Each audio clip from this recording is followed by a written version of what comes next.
இப்போ பாருங்கள், ரசத்தை ஆஃப் பண்ணிவிடுங்க. சூப்பராக தேங்காய் பால் ரசம் ரெடி. கண்டிப்பாக நீங்களும் ட்ரை பண்ணி பாருங்கள். டேஸ்ட்டு சூப்பராக இருக்கும். ஒரு கட்டி பூண்டு, ஒரு காஞ்ச மிளகாய், 1/2 ஸ்பூன் சீரகம், 3/4 ஸ்பூன் மிளகு. இதை வந்து நீங்கள் அம்மியில் நச்சாலும் சரி, மிக்சியில் குறைன்னு 70% பொடி பண்ணிவிட்டு வந்துடுங்க.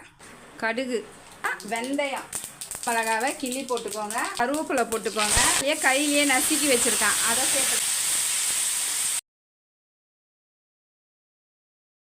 சின்னதாக நெல்லிக்காய் சைஸு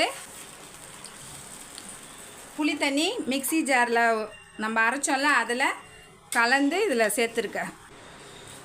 உப்பு சேர்த்துட்டு, பெருங்காயத்தூள் சேர்த்துட்டு, மஞ்சத்தூள் சேர்த்துக்கோங்க. நம்ம அப்படியே தேங்காய் பாலை ஊற்றிடுங்க. கொத்தமல்லி லைட்டாக மலர்ந்து வரும்போது ஆஃப் பண்ணிவிடு.